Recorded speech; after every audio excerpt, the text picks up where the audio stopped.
It was supposed to be a celebration. My 35th birthday, held on a rooftop that overlooked the Boston Harbor, lit with chandeliers strung to look like stars. Everything was perfect, at least on the surface. The kind of perfect my mother-in-law Victoria demanded in everything she touched. She leaned in close to James, my husband, and whispered something in his ear. I couldn't hear the words, but I saw it. The way his eyes changed. That vacant look I'd come to recognize. Cold, mechanical, like a switch had been flipped. Before I could even process what was happening, his hand struck my face with such force it sent me crashing to the ground. The room went silent. 50 of Boston's most powerful people stood frozen, champagne glasses halfway to their lips, eyes wide with shock. No one moved. No one said a word. I lay there, cheek pressed against the cool marble floor, blood beginning to bloom at the corner of my mouth. My ears rang, my thoughts spun. But then, I laughed. At first, it was just a small sound, unexpected, involuntary. Then it grew.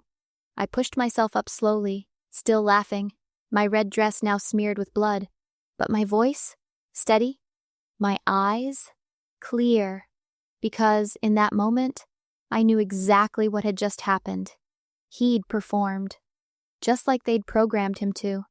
Have you ever felt so betrayed that the only thing left to do was laugh? If you've ever had a moment like that, where everything clicked into place and the truth finally stood in front of you, raw and undeniable, share it in the comments. You're not alone. That morning felt like any other. The light creeping through the curtains was soft, pale, Boston's version of dawn, the kind of light that made everything look peaceful. But inside, I was anything but. James stepped out of the bathroom, a towel wrapped around his waist, steam trailing behind him like a ghost. His body was still chiseled, still handsome in the way magazines might describe. But his eyes, they were hollow. There was a delay now, a strange pause before he reacted to anything I said. Like he had to calculate his response first. Like he wasn't really there. "Happy birthday, Elise," he said, his voice flat. The kiss he placed on my cheek was lukewarm, perfunctory. "Mother's excited about tonight," he added, like he was reciting a line someone had rehearsed with him. I smiled and nodded like everything was fine. Like I hadn't already seen this version of him dozens of times. When he asked what I was working on, I lied. "Just reviewing the Westbrook merger documents," I said, closing my laptop a little too quickly.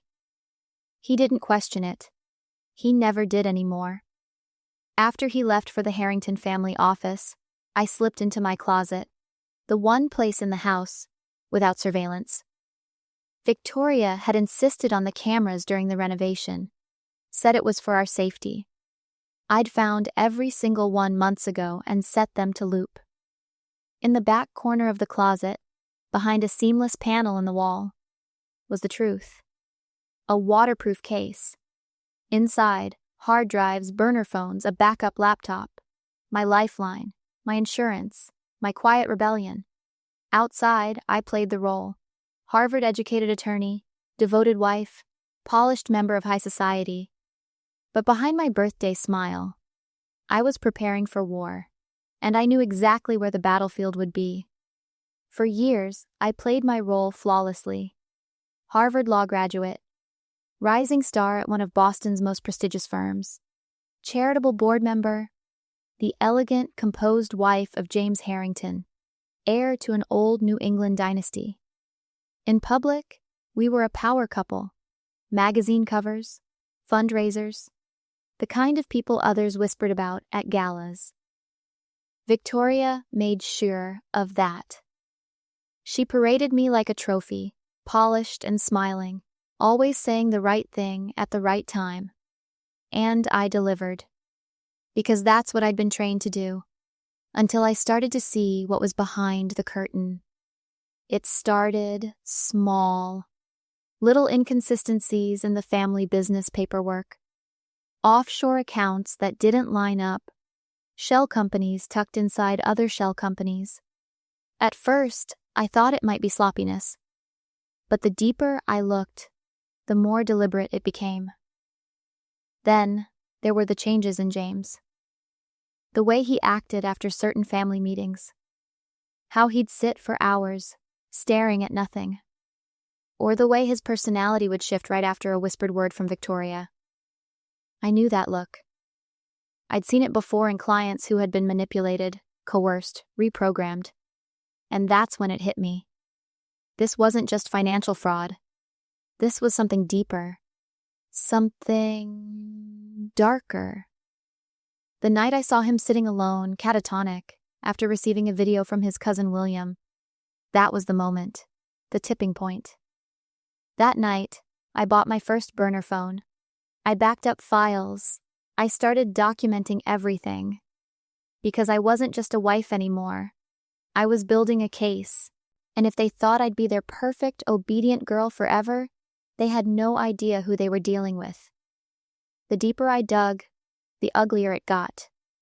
James had always told me about a therapist he saw as a child. Said his name was Dr. Whitley. Back then, it seemed innocent. Something about grief counseling after his father died. But the files I found told a different story. Dr. Whitley wasn't just a therapist. He was on the Harrington payroll, $30,000 a month, coded under behavioral maintenance. The man hadn't been helping James heal. He'd been conditioning him, installing triggers, reinforcing responses, shaping him into the perfect heir, obedient, loyal, controllable. And Victoria? She was the architect.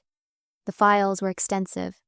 Audio recordings from family meetings, transfers to offshore accounts, photos, dates, schedules, whispered directives, and the behavioral shifts that followed. A full blueprint of manipulation, financial, emotional, psychological. Every time James smiled for the cameras, every business deal he signed under their watch, it was part of a performance, one he didn't even know he was giving. So I kept collecting, day by day, piece by piece. The smile I wore in public never faltered, but inside, I was becoming someone else. I wasn't just surviving the Harringtons anymore. I was preparing to bring them down. The party was everything Victoria had dreamed of, and nothing I had. The rooftop was dressed to impress.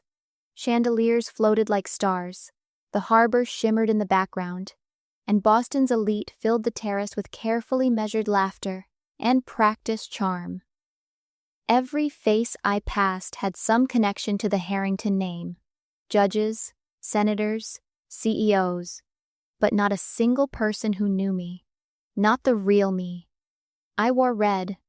Victoria had texted earlier that morning, asking me to wear blue, James' favorite color, she said. A subtle command wrapped in faux affection. But I wore crimson, not just because it looked better on me, but because it was mine. It was a message, a silent one, a reminder that she didn't control everything. James didn't even notice. He offered me his arm as we arrived, but it was just for show. He kept checking his watch, like he was counting down to some invisible deadline. Inside the elevator, I steadied myself. Every detail of the evening had been choreographed. Victoria would play gracious host. James would play doting husband.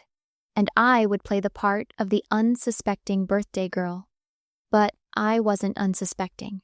I knew. This party wasn't just a celebration. It was a trap. The doors opened to applause and flashbulbs. Victoria swept toward me like royalty, all smiles and sharp perfume. Blue would have complimented James better, she whispered as she kissed my cheek. I smiled back. I wanted to surprise everyone. Her eyes narrowed just for a second. Everywhere I turned, eyes followed, not with warmth but with calculation. Whispers floated just out of reach. Every move I made, every breath I took, felt like it was being measured, evaluated. Victoria didn't just plan this party to celebrate me, she planned it to control the narrative. And I had to play it just right. There was no room for error. Tonight, everything had to fall into place. Dinner began with practiced elegance. Crystal clinking, soft laughter, the scent of white orchids lingering just above the plates.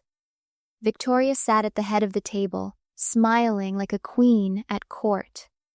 Every glance, every gesture, it was all intentional.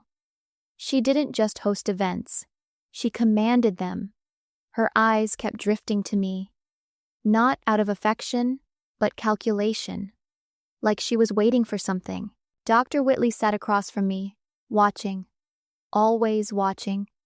His expression calm, clinical, detached, just like it had been in the photos I'd found. The ones where he met Victoria in private, the ones buried deep in shell company records. His presence here tonight wasn't an accident. James, seated beside me, was quiet. Too quiet. He responded to guests with a hollow charm that sounded rehearsed.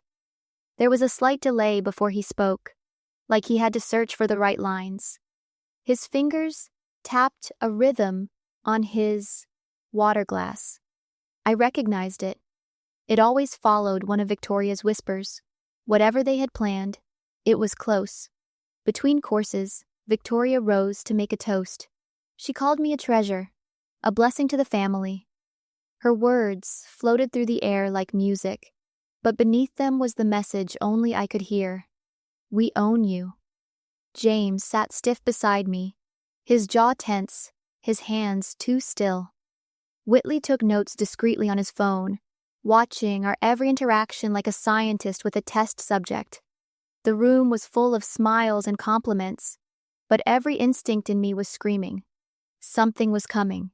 Something big. I touched the phone hidden in my clutch, checked the recording function. The federal agents were already on standby, waiting for my signal. The trap was tightening, but they didn't know. I'd set one of my own. Victoria signaled the staff, and just like that, the lights dimmed and the gifts rolled out. Center stage, all eyes on me. I stood there under the chandeliers, a curated guest list circling like sharks in evening wear. Every box I unwrapped was another link in a gilded chain. Diamonds, designer bags, a donation made in my name, but never in my control. Then she stepped forward, voice velvet smooth. And now, a special announcement. She placed her hand on James's shoulder, fingers pressing just slightly. Just enough. Her lips brushed his ear. Remember your duty, she whispered, and in that moment, I saw it. James's expression slackened, then locked into place. He turned to me, voice flat, unfamiliar. You've betrayed us. Silence fell like a curtain. Then came the slap. It cracked through the air like a gunshot, knocking me sideways against the marble table. My lips split. My knees hit the floor. The taste of blood bloomed on my tongue. Gasps rippled around me, but no one moved. Not yet. And then, I laughed. Not out of hysteria, not pain. It came from somewhere deeper, somewhere honest. Because this was it. The moment I'd waited for. I stood slowly, wiping the blood from my lip with a white napkin, now streaked red. The cameras were still rolling, phones still up, the room frozen in place. You couldn't have scripted it better, Victoria, I said, voice ringing clear across the terrace. Perfect timing. She blinked, confused. This wasn't how it was supposed to go. You all saw it, I continued. The trigger, the reaction, the programming. You just watched it in real time. And just like that, their story started to unravel. The real show had begun. Ever had a moment where your pain turned into power? Tell me what it taught you. I stood there, blood still fresh on my lip, but my voice never wavered. "You've all just witnessed a live demonstration of the Harrington conditioning program," I said, turning to the stunned faces around me. "The same program detailed in files I've spent the last 3 years collecting." I reached into my clutch and held up my phone. "Right now, those files are being delivered to the SEC, the FBI, and a handful of very interested journalists. Emails, payment records, video footage, voice memos, everything." Phones started buzzing. First one, then 3, then, almost all at once, the glow of screens lit up the terrace like fireflies. Someone read aloud, "Breaking. Harrington family under federal investigation." I turned to face Dr.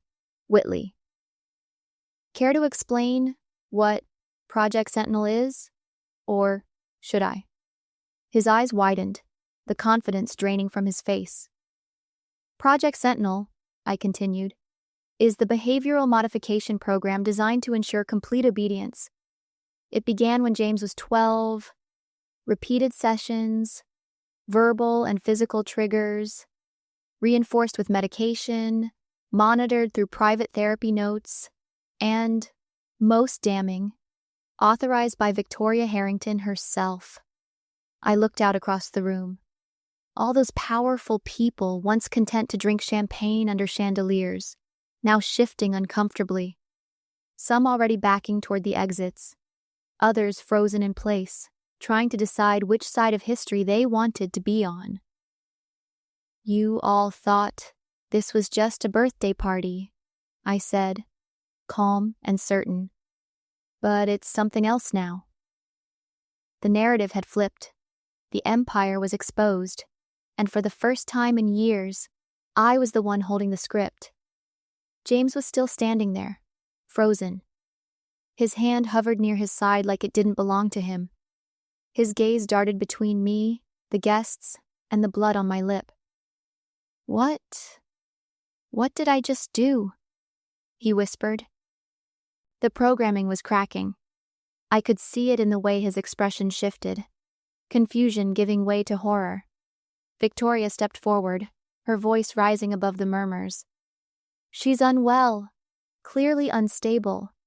James, help your wife. She's having some kind of breakdown."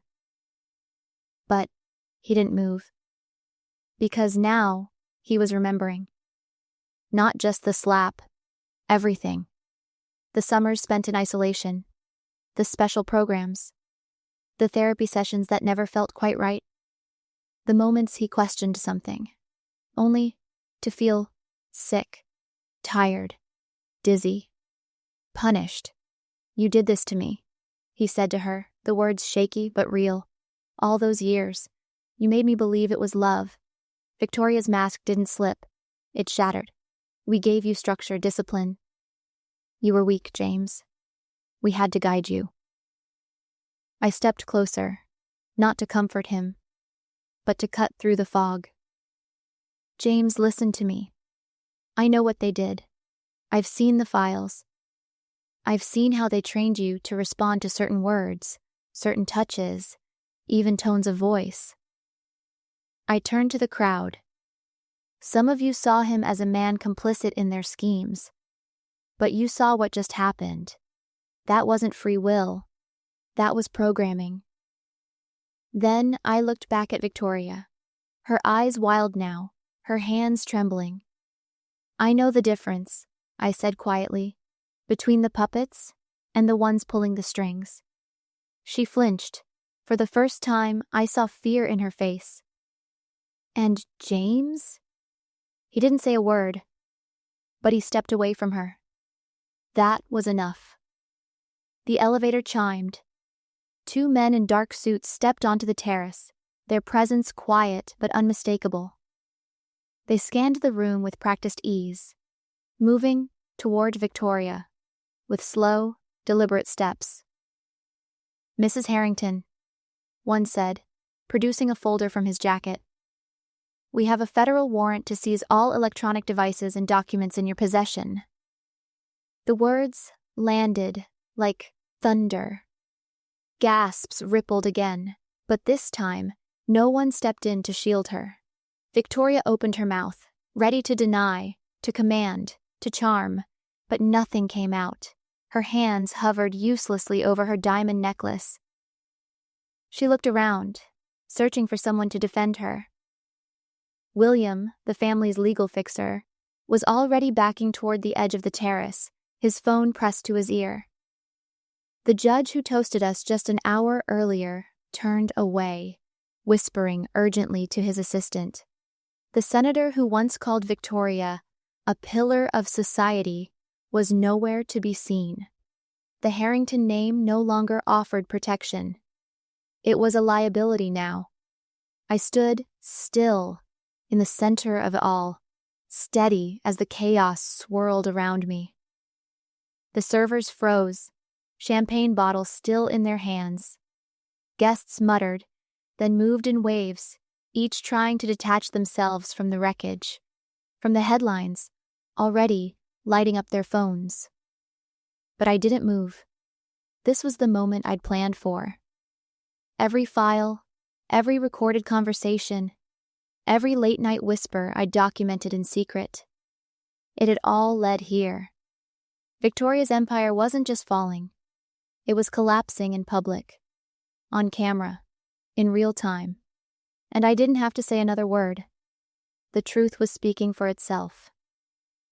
6 months later, I sat in the back of a federal courtroom, watching Victoria Harrington walk in wearing a prison-issued jumpsuit instead of Chanel. Her head was high, but the cracks were there, less in her appearance, more in her silence. The courtroom buzzed with press, former allies, victims. Everyone wanted to witness the fall. She was sentenced to 28 years. The prosecution laid it all out: fraud, racketeering, conspiracy, psychological abuse. They used my files, my voice, to paint the full picture. And for the first time, Victoria had no way to rewrite the narrative. James wasn't there. He was in treatment at a facility that specialized in undoing the kind of damage people like her had spent years perfecting. His legal standing was complicated, both a tool and a casualty of the empire. I visited him once a month, always on my terms, always with boundaries. We sat together in the garden once, the first hints of spring pushing through the earth. I don't know who I am without them, he admitted quietly. Even my favorite food. I'm not sure it was ever really mine. I looked at him, stripped of the polish and performance, and saw someone beginning to rebuild. Slowly, painfully, honestly. That's what recovery looks like, I said. The real self asks questions, the programmed one just follows. He managed a faint smile, real, not rehearsed. Why are you helping me? I touched the faint scar on my lip, the one his hand had left behind. It didn't sting anymore. Because I know you weren't the one pulling the strings, I said, and I refused to let them be the last voice in your head. There were no promises between us, no plans for reconciliation or fairy tale endings. Just truth. And for the first time in years, that was enough. I never went back to Caldwell and Pierce. After everything, I couldn't. Defending corporations, hiding their secrets. It wasn't who I was anymore. Maybe it never was. Instead, I started something new. The Cognitive Liberty Legal Foundation. A mouthful, I know. But the mission was simple. Fight back against coercion, psychological abuse, and manipulation disguised as control. We took on cases no one else would touch. Employees silenced by NDAs. Victims gaslit into compliance. People like James, conditioned to forget who they were. And for the first time, my work felt real, personal, powerful. We trained law enforcement to spot the signs of psychological control, worked with therapists and judges, helped rewrite legislation to protect the vulnerable. Every case, every client was a reminder. Freedom isn't just physical, It's mental, emotional, the right to think and choose for yourself. The Harrington name is still in headlines, but now it's associated with accountability, with exposure, with justice. As for me, I've turned the worst chapter of my life into something meaningful. My pain didn't disappear, but it became a tool, a weapon, a voice for people who never had one. If this story moved you, if something in it rang true or hit close to home, subscribe. These voices deserve to be heard, and you can help amplify them. This isn't just a story of revenge. It's a story of reclamation. And we're just getting started.